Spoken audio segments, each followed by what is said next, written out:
Oi, pessoal. Hoje eu vou conversar com uma das pessoas que eu mais admiro no mundo da medicina. A gente vai falar um pouquinho sobre outros assuntos além da medicina e é óbvio que alguns assuntos do trabalho vão acontecer por aqui. A doutora Gabriela Lubiana é uma das minhas colegas lá na clínica, é dermatologista e, além de um trabalho incrível que ela faz, ela nos auxilia muito a todos os cirurgiões.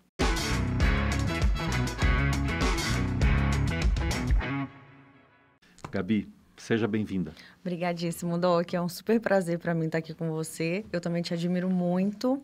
E além de ter um carinho pessoal por você, te acho um profissional muito incrível. E é por isso que a gente faz essa bela parceria juntos, né? Amém. Uma das coisas que a gente nem tem muito tempo de conversar e eu queria mostrar um pouquinho para as pessoas, conta um pouquinho da sua história. Bom, eu sou do interior do Espírito Santo, noroeste, já lá quase chegando na Bahia. A minha cidade tem 60 mil habitantes, chama Nova Venécia. E eu venho de uma família tradicional, muito legal, sou apaixonada por todos os meus familiares. Morei lá até meus 15 anos e depois eu fui estudar na capital, em Vitória, aos 15. Eu nunca falei que eu ia ser médica, não tinha esse sonho desde criança, mas quando chegou na fase ali de decidir qual profissão que eu ia seguir, eu tenho um tio que sempre foi minha inspiração, ele é médico também, e eu decidi fazer medicina, mas ainda não estava muito decidida a fazer dermatologia. Fui para a capital, onde eu muitas vezes me sentia ali um peixinho fora d'água, porque era uma realidade muito diferente, em especial dos estudos. Tive até uma dificuldade de pegar, né, aquela gama de matérias muito grande, que o ensino no interior era muito diferente, mas que mergulhei e me dediquei bastante para passar ali no vestibular. Foi muito difícil o vestibular? Foi difícil, o vestibular de medicina é bem difícil, então eu queria inicialmente só passar na federal. E aí eu tinha esse ego, assim, sabe, de querer a federal. Mas depois, no primeiro ano, eu não passei. E aí, meu pai me incentivou a passar na particular. Ele falou que não tinha necessidade de ser só federal. Porque a gente vai ficando muito ansioso, em especial naquela época ali de adolescente, né? Porque eu comecei a tentar medicina com 15 anos. E uma época que, para muitos de nós, independente do conhecimento, muita coisa pesa e nem sempre a gente consegue render naquele momento tudo que sabe, enfim. Exato. E aí, eu passei na medicina com 17 anos e fui morar em Itaperuna, que é interior do Rio de Janeiro. E a minha mãe ficou super desesperada, porque, minha filha vai sair do estado, não queria que eu fosse de jeito nenhum. Mas foram 6 anos, assim, muito felizes em Itaperuna. E eu fui me apaixonando cada vez mais pela dermatologia. Mas eu defini mesmo no 6º período. Que eu queria dermatologia. Para o Rio você foi sozinha? Fui sozinha. E lá eu só tinha uma colega conhecida, não tinha mais ninguém. Com 18 anos? 17. Com 17 anos. Que mãe não fica preocupada? Exatamente. 17 anos, menor de idade, Rio de Janeiro. Bem isso, ficou bem numa cidade universitária. Então... Mas eu sempre fui uma menina responsável, então meus pais confiavam bastante em mim e foi tranquilo. E vivi a medicina, assim, da forma mais linda que podia. Foi bem legal o período da faculdade em si, né? Em especial se tratando de uma cidade universitária, foi bem bacana. Doutora Gabriela tem um noivo que conquistou todo mundo lá na clínica. Ele é super bacana, super bacana. Super extrovertido. Ele contou pra gente, só não lembro exatamente quando foi que vocês se conheceram. A gente se conheceu no Carnaval de Salvador. E você estava com quantos anos? 28. Então foi mais recente. Foi mais recente. Deixa eu voltar, dar uma sequência nessa história. Daí, como é que foi para a residência? Você se formou em? Eu me formei em 2013. E aí eu vim fazer pós-graduação em São Paulo, em 2013. E, obrigatoriamente, a gente tinha 3 anos, né? Obrigatórios de dermatologia. Só que eu decidi ainda assim fazer o 4º ano. E foi muito especial também que minha chefe me convidou para ser preceptora da cirurgia dermatológica. Aí eu fiz 1 ano de cirurgia dermatológica e ainda virei preceptora. Então, foi muito legal. E eu acho que é por isso que eu consigo te ajudar Você muito. entende o nosso coração. Exatamente. É nessa que eu entro conseguindo ajudar nesse processo cirúrgico, até porque é uma área que eu gosto muito também. Foi bem bacana que na época eu peguei muita mão cirúrgica de câncer de pele, de carcinoma basocelular, espinocelular, melanoma. E aí eu acho que eu vivi esse processo cicatricial até, né, cirúrgico. Sim, sim. E eu acho que é por isso que eu consigo ajudar muito vocês. E você terminou a especialização com quantos anos? Entrei em 2017, fiz 4 anos. 2000... Não, pera, desculpa. 2014, 2018 eu terminei. Você estava com? Eu estava com 27 anos. 27 eu terminei tudo. Então tá, uma pausa. Vamos falar do noivo.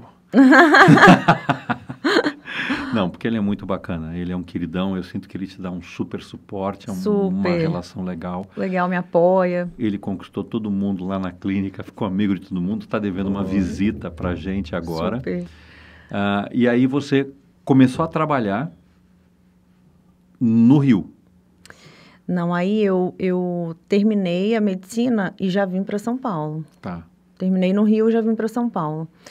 E aí eu ingressei no curso e uma das minhas amigas trabalhava numa clínica bem grande de dermatologia aqui em São Paulo. Que inclusive um dos meus chefes também me convidou para trabalhar lá. E ali eu consegui pegar muita mão e viver muito mais a parte tecnológica da dermatologia. E era um ambiente super legal, os colegas também eram muito legais. E eu fiquei muito encantada aqui em São Paulo, né? Com tudo, na verdade. Com o suporte que a medicina tem, a parte também cultural da cidade, culinária maravilhosa, né? E por isso que eu estou aqui até hoje, não quis voltar para o Espírito Santo. Eu acho que, não sei se você chegou a viver isso, mas em alguns momentos, quando a gente tem contato com uma medicina que não tem estrutura, você, de certa forma, desanima. Muito. E até, eu acho que em alguns momentos, deixa de aprender algumas coisas em função da falta de estrutura, da falta de equipamento, etc. Mas isso que você está falando, eu concordo. Quando você tem estrutura, quando você tem equipamento, quando você tem tudo o que precisa para trabalhar, qualquer área da medicina é interessante. Exatamente. É encantadora, né? Porque você tem oportunidades de aprender, de dar suporte para o seu paciente. E tem um leque de opções até de profissionais para a gente conseguir resolver o quadro dos pacientes. E né? quando a gente não consegue resolver, desanima um Desanima. pouquinho. E o caminho para dermato, a decisão desse caminho, como é que foi?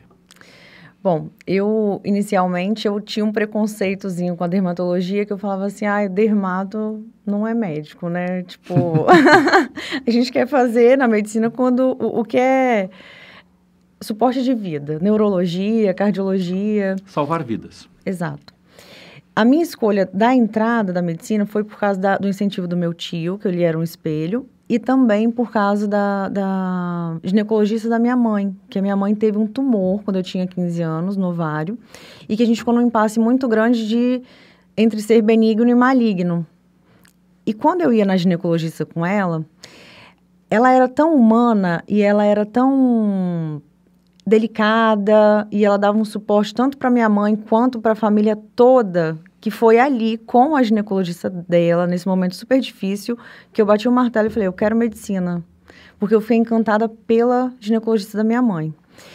E aí, ela fez a cirurgia, e era uma médica nova, super alto astral, bonita, jogava basquete, handball, e a gente ia no consultório, ela fazia minha mãe deixar de ficar triste e dava vida para ela, entendeu? Que ela estava muito mal, porque a gente ainda estava em dúvida do diagnóstico, porque não podia ter uma punção, porque era um tumor muito coloidal líquido, só ia saber depois da cirurgia, né? E ela me encantou, e aí foi com meu tio e com ela que eu decidi fazer medicina. Quando eu entrei, como ela era muito meu espelho, eu falei, vou fazer ginecologia e obstetrícia. Só que aí na primeira cadeira, quando eu rodei na ginecologia e na obstetrícia, eu não me encantei. não me moveu aquilo. Aí eu falei, não, acho que GO eu não vou fazer. Aí eu pulei para cardiologia. Aí comecei a acompanhar os ambulatórios de cardio, entrei numa... eu esqueci o nome agora. É como se fosse um estágio da UTI cardiológica e fiquei 1 ano ali. Aí já comecei a dar os plantões como estagiária e tal. Aí comecei, gente, eu acho que a cardio também não e tal. Até eu passar na cadeira de dermatologia. E minhas chefes eram super legais. E aí eu comecei a viver aquele mundo ali que era nada estético, na verdade, né? Eu ia não era comentar, nada estético. Eu não falei, na hora que você citou seu preconceito, porque eu não quis cortar naquele momento, mas é assim, dermatologista, antes de tratar com a pele, também é um médico clínico. Total. Que conhece a medicina profundamente e vai aprendendo as repercussões das doenças na pele, além das doenças próprias da pele, outras doenças que repercutem lá. Sim. E esse lado faz com que a dermatologista seja um profissional muito completo.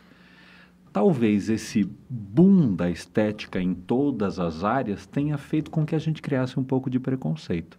Mas não foi isso que você encontrou lá. Exatamente, porque durante a faculdade a gente vive muito a dermatoclínica, né? A gente, na verdade, nem vê nada de estética. E também, nessa época, entre 2007 e 2013, estética não era o sucesso que é hoje. Até porque a gente vive muito isso de uns 5, 6 anos para cá, né? Não havia tanto essa preocupação, Não havia, até porque não existiam as redes sociais, né? Que, na minha opinião, as redes sociais fizeram muito a área da medicina estética crescer.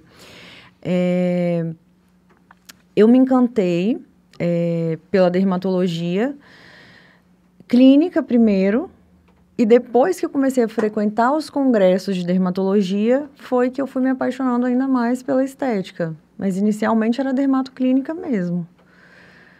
E você pegou, por exemplo, eu tenho 51 anos. Então, eu peguei o lançamento da toxina botulínica, uma época difícil onde a gente aprendia a colocar a agulha de insulina na testa do paciente, bater no periósteo e recuar para cair em cima do músculo e fazer a injeção da toxina. E nós dizíamos, inclusive, para os pacientes, você precisa ficar 4 horas sem falar. Absolutamente nada. Não pode se mexer. Não pode nem respirar direito. Então, eu peguei esse começo lá. Uhum. Depois a coisa evoluiu, virou o que virou. Sim. E eu peguei também muito daqueles preenchedores, de um boom de preenchedores definitivos, com hidrogel, PMMA e etc., até a chegada do ácido hialurônico. Uhum. Você é de uma geração que eu imagino que já não pegou tanto esses preenchedores mais definitivos e já veio trabalhando mais com ácido hialurônico, hidroxiapatita de cálcio também, que veio mais ou menos, acho que é mais ou menos contemporâneo, né? Uhum.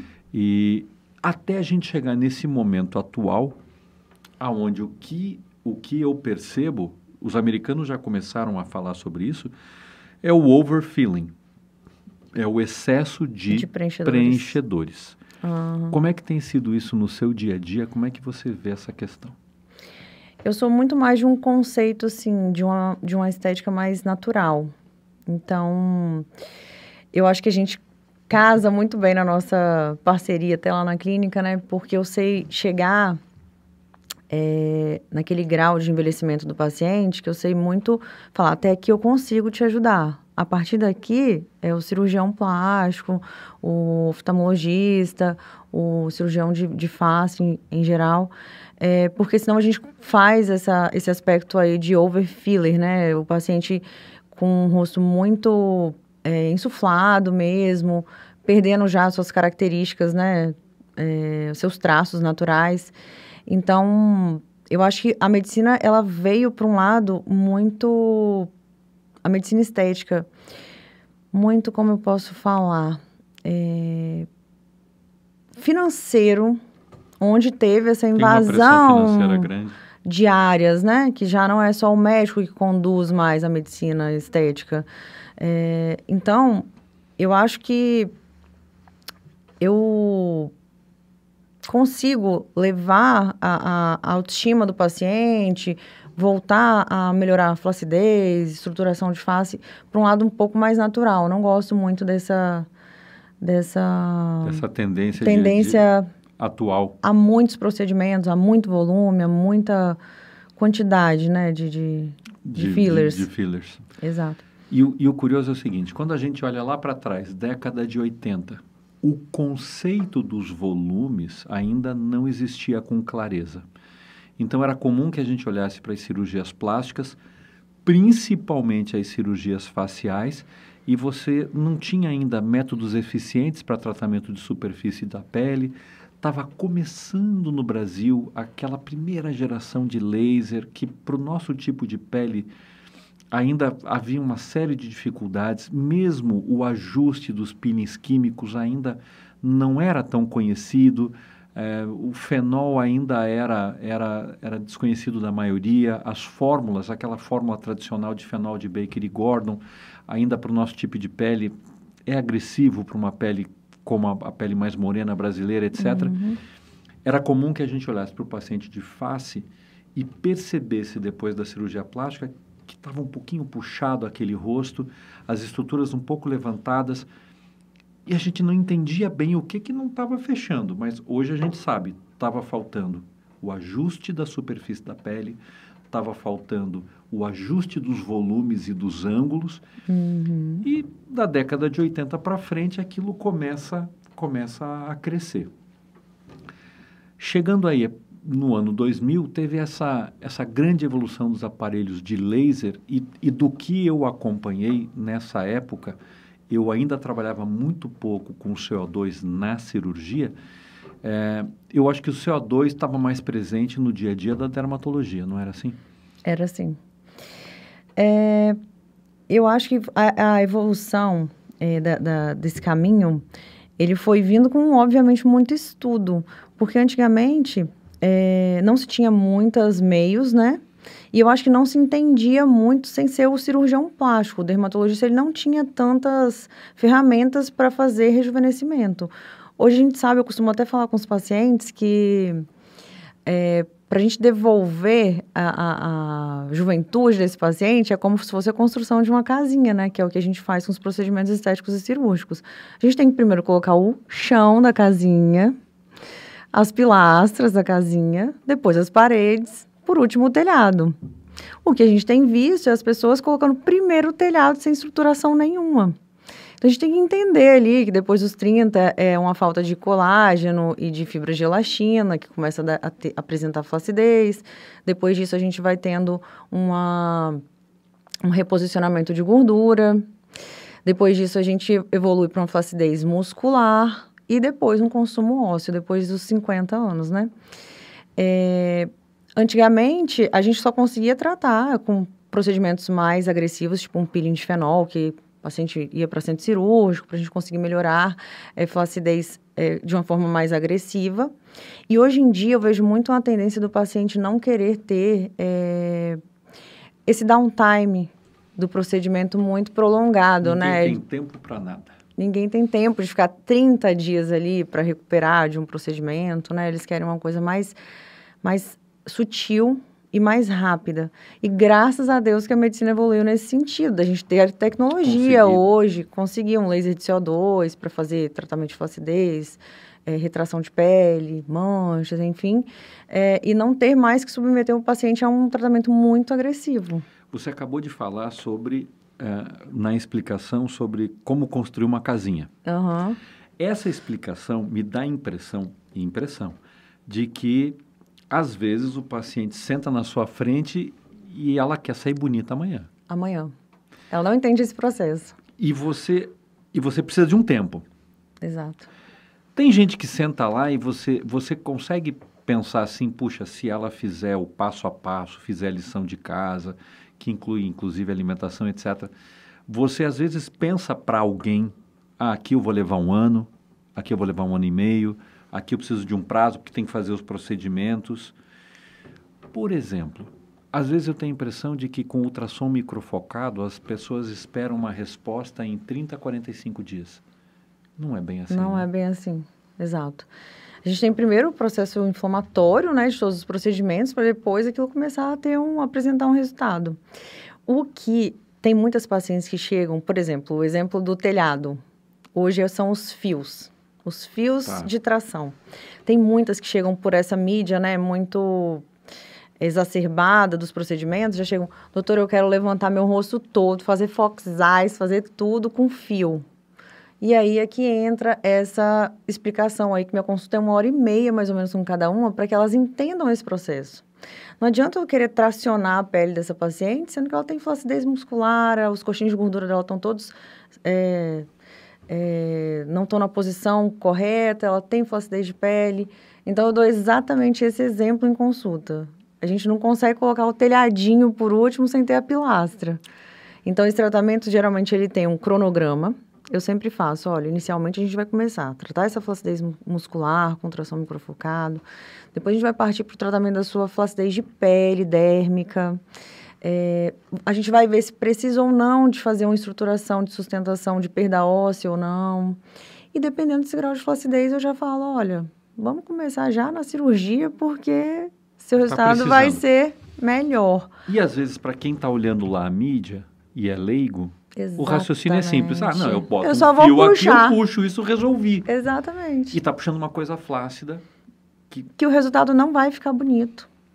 E aquele fio não vai segurar, ele não vai fazer atração, mas que é exatamente o que você falou, para o paciente que é leigo e ele assiste aquilo, e hoje em dia tem uma mídia que às vezes até engana ali o paciente, né, no sentido de achar que vai ficar aquele resultado mesmo, a gente tem que explicar, né, que esse processo ele não é tão rápido. A gente demorou muitos anos para envelhecer.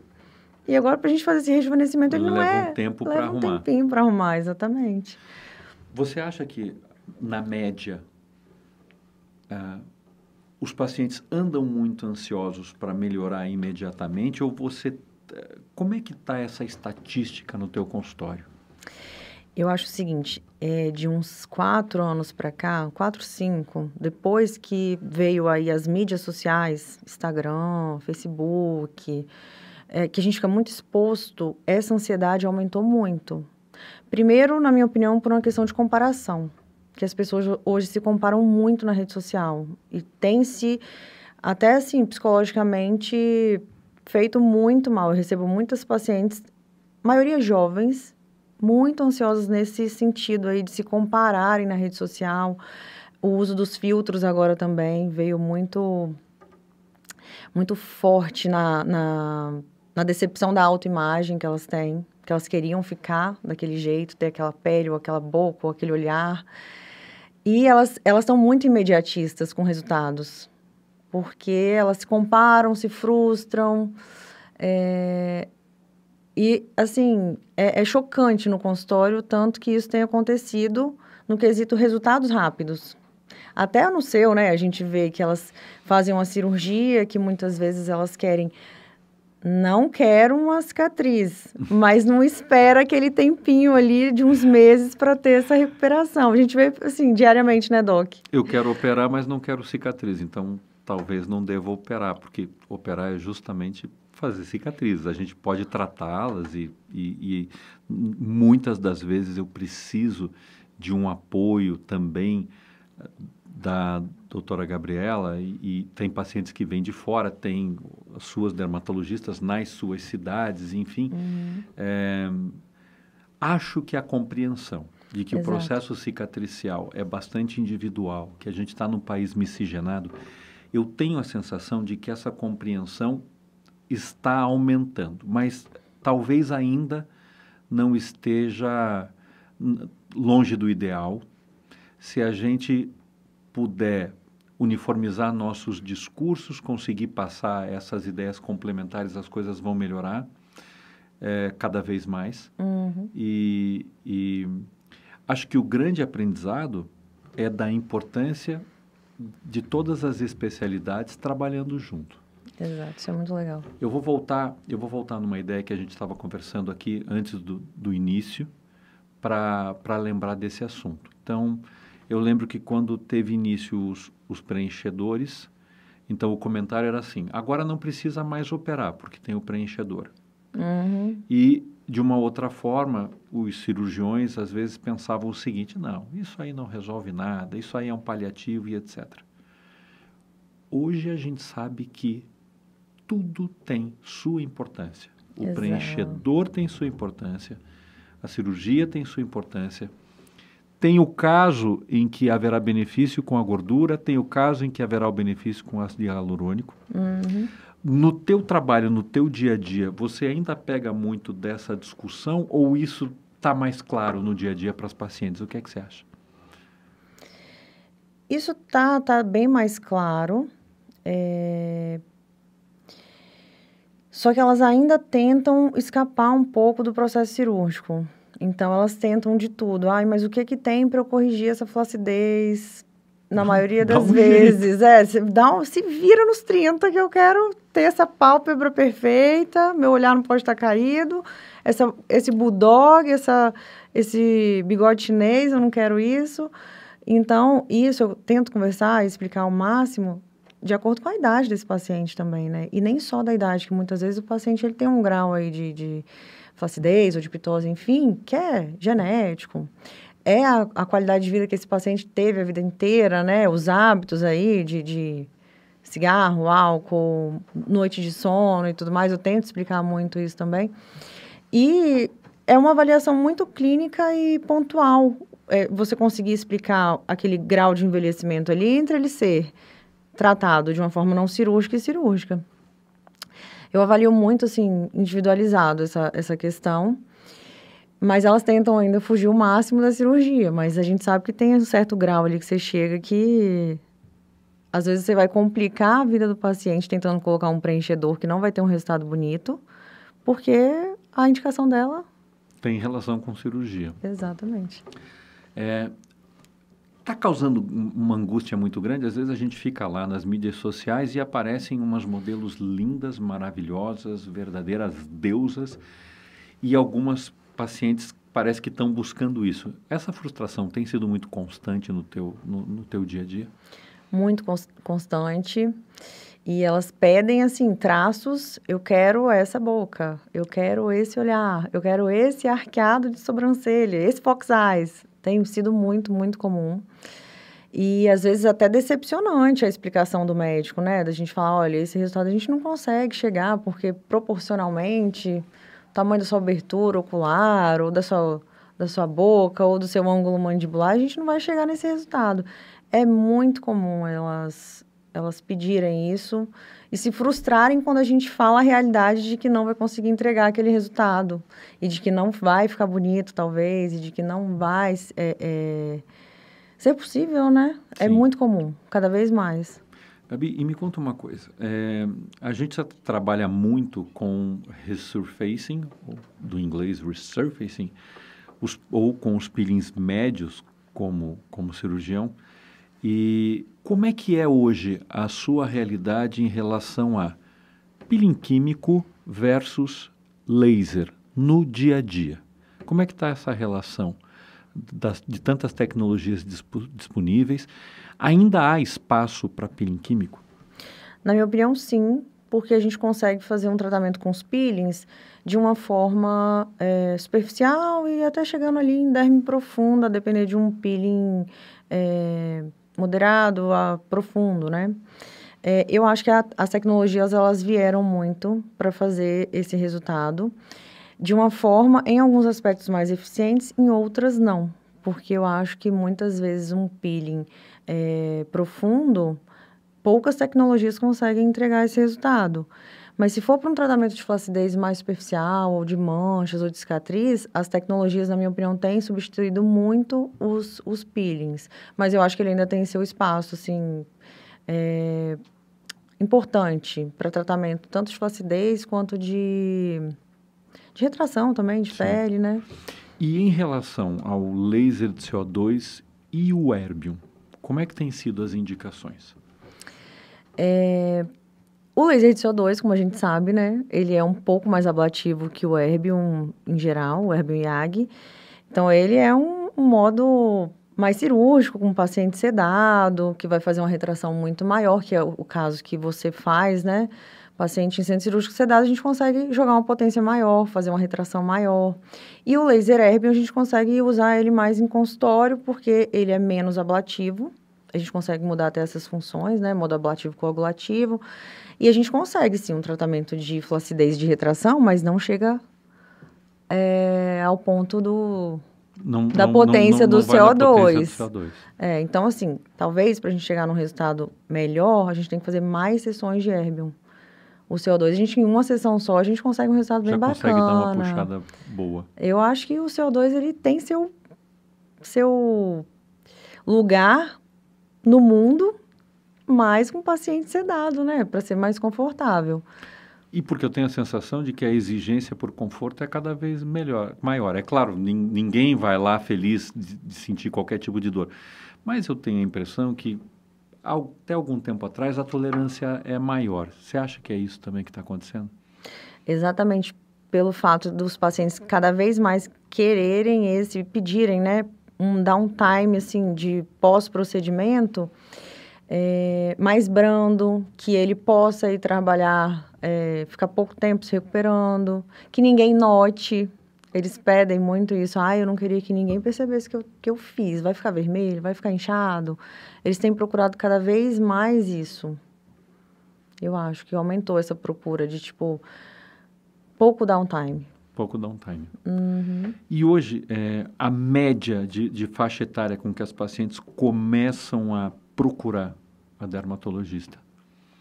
Isso é assustador também. Cada vez mais novas. Eu recebo meninas de 16 anos, 17 anos, muito focadas em estética. Se a gente pensasse que isso acontece por uma conscientização da importância dos cuidados com a pele, ok, é até bonito. É legal. Mas tem uma pressão social grande também, né? Muito. E é muito das redes sociais. Então, as meninas de 16, 17, como elas têm muito acesso fácil, elas querem estar cada vez mais bonitas, não envelhecer, não aceitam o processo de envelhecimento, porque hoje elas têm carta na manga para fazer, que antigamente, uma paciente nossa de 50 anos, antigamente ela não tinha nem protetor solar direito para passar, né? Hoje em dia, com esse mundo de muita exposição e que tem, de fato, um leque de opções muito grande, cada vez mais novas, elas querem fazer procedimentos e não aceitam o processo de envelhecimento. É uma luta. E em relação... às vezes eu vejo pacientes que eu olho para o prontuário, eu vejo a idade, eu olho para o rosto da paciente, eu tenho a sensação de que há 10, 8, 6 anos atrás, isso acontecia muito pouco. Mas mais recentemente, às vezes eu estou conversando com uma paciente, eu olho para o prontuário, está escrito lá 65, 58, 62, e eu olho para o rosto da paciente, eu acho incompatível, ela parece muito mais jovem. Eu não sei também até que ponto essas terapias hormonais estão interferindo, mas enfim, você não tem essa sensação no teu consultório que eu acho que daqui a pouco vai aparecer lá uma senhora com 80 anos com uma carinha de 60, 55. É isso que a gente quer, né? A gente quer que elas fiquem cada vez mais jovens e satisfeitas, óbvio. Mas com certeza, os pacientes hoje com esse avanço, eles estão... A gente está conseguindo fazer essa prevenção cada vez mais bonita e mais natural, né? Como também tenho impressão também de algumas que chegam com essa idade que parece que tem muito mais. Aí é que entra essa questão que eu tento explicar também para minhas pacientes de qualidade de vida. Porque muitas vezes o paciente ele tenta um refúgio no procedimento estético, sendo que ele já teve a vida toda de noites mal dormidas, muita medicação, alimentação péssima, cigarro... E tudo isso influenciar ali naquele processo de envelhecimento. Como eu vejo muito isso. A paciente que chega com a pele super bem cuidada e que ela conta essa historinha de que sempre se cuidou, nunca exagerou ir no sol, nunca teve uma qualidade de vida. Eu noto muita diferença nesse processo de envelhecimento, de quem teve qualidade e quem não teve. Então, eu recebo de tudo. Há que tem 60 com carinha de 45 e há que tem 60 com um rostinho mais de 75. E eu acho realmente que há 10, 15 anos a gente não tinha tecnologia Não e produto tinha. disponível para conseguir esses Esses resultados. Em termos de complicações que a gente tem visto na mídia e na parte cirúrgica, a gente tem visto muito, como é que tem sido a incidência na tua clínica de pacientes com complicações de procedimentos realizados em outros locais? Doc, vou te falar uma coisa que eu tenho visto que está muito interessante ultimamente, que é um movimento retrógrado dos procedimentos estéticos. Eu acho que há 3 anos atrás entrou-se num embalo aí de muito procedimento estético. E agora eu tenho sentido um movimento dos pacientes chegarem pedindo para tirar aqueles produtos, que eles querem partir para um lado mais natural. Eu acho que cada vez mais isso vai acontecer. De ter tido esse excesso, uma onda, né, de excessos muito grandes, que na minha opinião ainda está em ascensão, tá, o excesso. Tá. E eu acho que vai vir um movimento muito grande de voltar. Eles querem tirar hoje em dia. Eu queria ter a boca menor, eu não queria esse volume todo no meu rosto, quero aplicar a hialuronidase. Estou sentindo esse movimento. É recente, mas eu tenho visto. Porque eu acho que o bom médico, o cirurgião, é aquele que ele devolve juventude, mas de uma forma muito sutil, né? Muito natural. Muito natural, Complicações em relação a esses preenchimentos que são os overfillers, os preenchimentos em excesso. E aí eu comecei a perceber, digamos assim, um excesso de uso de enzima, de hialuronidase. E do que eu converso com as pacientes que vêm ao consultório, que eu percebo aquela pele mais franzida, aquela flacidez de superfície. Quando a paciente sorri, além das dobras na parte superior da pálpebra, essas dobras elas vão descendo em relação à região malar. Então eu começo a perceber de uns tempos para cá, 2, 3 anos para cá, um excesso do uso de enzima, uma banalização do uso da enzima. Uhum. Eu começo a pensar que a gente precisa se preocupar em conscientizar os pacientes que não é assim. Eu coloco demais, então depois eu vou lá e tiro. Tem os efeitos colaterais, né, que a gente sabe. Então, isso eu tenho percebido também, talvez para mim isso está um pouquinho mais presente, porque a procura é muito grande para fazer a cirurgia da pálpebra. Mas para você, em outras áreas do rosto, a banalização do uso da enzima, como é que tem sido isso para você? Cada vez mais frequente, justamente por efeitos colaterais que, assim, eles não aparecem agora. Talvez depois de anos. E essa coisa de que eles falam que o ácido hialurônico, por exemplo, ele dura só 1 ano, 1 ano e meio, isso não é verdade. Até porque a gente tem casos juntos, né, de pacientes que fizeram um preenchimento 5 anos antes e aquele produto, ele tá ali ainda. Ele muda a estrutura, né? Ele encapsula, ele faz edema, ele faz fibrose, ele faz um monte de coisa. Então, essas complicações, por ter esse N muito grande, né, de pacientes que têm feito procedimentos estéticos, a gente tem visto cada vez mais complicações de edema, de pacientes que adquirem algum tipo de doença autoimune. E teve alguns famosos aí recentemente, né?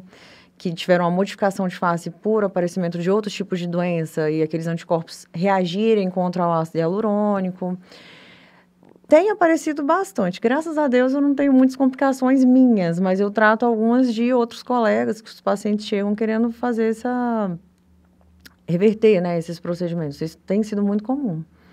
Você, em especial, né, a gente tem uns casos de pálpebra, que o paciente faz bolsa depois de um tempo, aquele produto migra, fica dando um ETIP, né, que é o edema tardio, intermitente, aquela pálpebra, ela fica, já tem um grau de flacidez muito grande, ela fica demaciando. Efeito Tyndall é cada vez mais comum e agora existe uma movimentação de alguns cirurgiões norte-americanos avaliando que os preenchimentos no caminho da lágrima, em relação ao estudo dos ligamentos aqui da órbita, que talvez ele não deva ser feito, porque é muito, muito difícil posicionar da maneira adequada. Isso explicaria por que tanto preenchimento não fica na posição que precisa.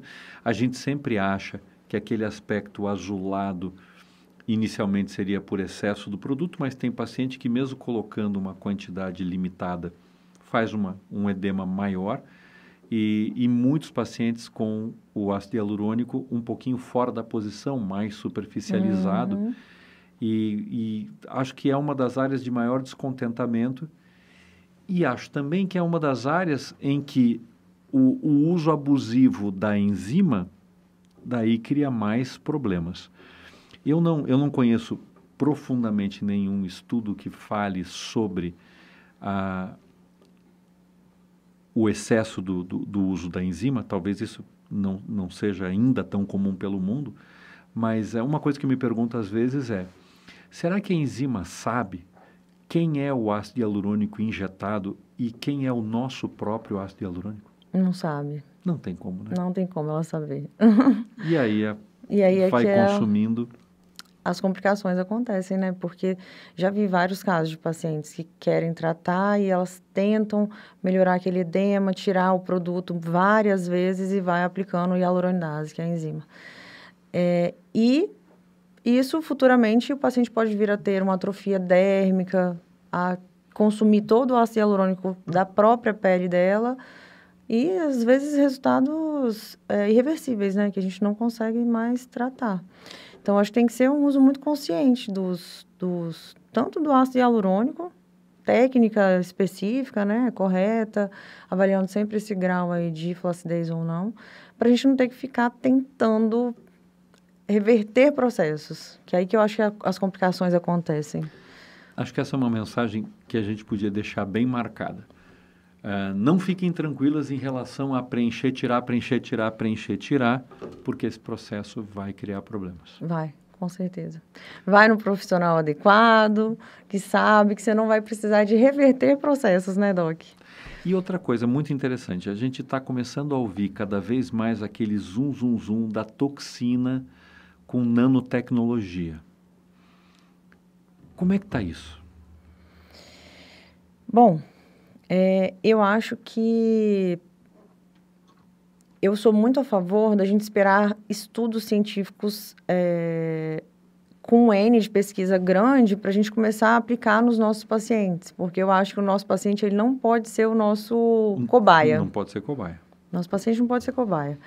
Então, nanotecnologia de toxina, por exemplo, eu estou esperando mais resultados de estudos para eu conseguir aplicar técnicas avançadas com toxina, que hoje eles falam até de tratamento de rosácea, de melasma, de tudo com toxina, muita coisa. Então, eu estou esperando essas experiências saírem primeiro para depois aplicar, né? Senão meu paciente é cobaia e não dá certo. E aí a gente fica meio vendido. Verdade. Hoje, do seu dia a dia, do que você tem encarado na clínica, tem algum assunto que você pudesse deixar como uma mensagem final aqui para a gente, de orientação para as pacientes? Não sei se elas estão fazendo o skincare adequadamente, não sei se é porque elas andam muito ansiosas para rejuvenescer muito rápido. O que é que está pegando na clínica? Minha mensagem final, assim, eu acho que, obviamente... eu sou adepta a procedimentos estéticos e eu amo o que eu faço, eu amo embelezar e eu amo deixar minhas pacientes cheias de autoestima. Eu acho que isso é muito importante. Eu acho que uma pessoa com autoestima boa, ela tem uma autoconfiança melhor, ela se desempenha melhor no trabalho, no relacionamento dela, na vida como um todo, familiar. Eu acho que os pacientes, eles têm sim que se cuidar da autoestima, mas tudo com muita cautela. E isso também não é o mais importante, né? Estética não é o mais importante. Eu acho que a gente tem que cuidar da nossa autoestima, a gente tem que procurar bons profissionais sempre. Eu sou sim a favor dos procedimentos estéticos, mas quando muito bem indicados, sempre. porque eu acho que o paciente, ele tem uma luz maior, ele tem isso que eu falei, um convívio melhor com tudo quando a autoestima dele está em dia. Resumindo, bom senso. Bom senso sempre. E um apelo pela beleza natural. Exato, é isso. Gabi, é isso mesmo. Bem-vinda sempre. Obrigadíssimo, Doc. Um Adoro beijão. você. Obrigado, igual.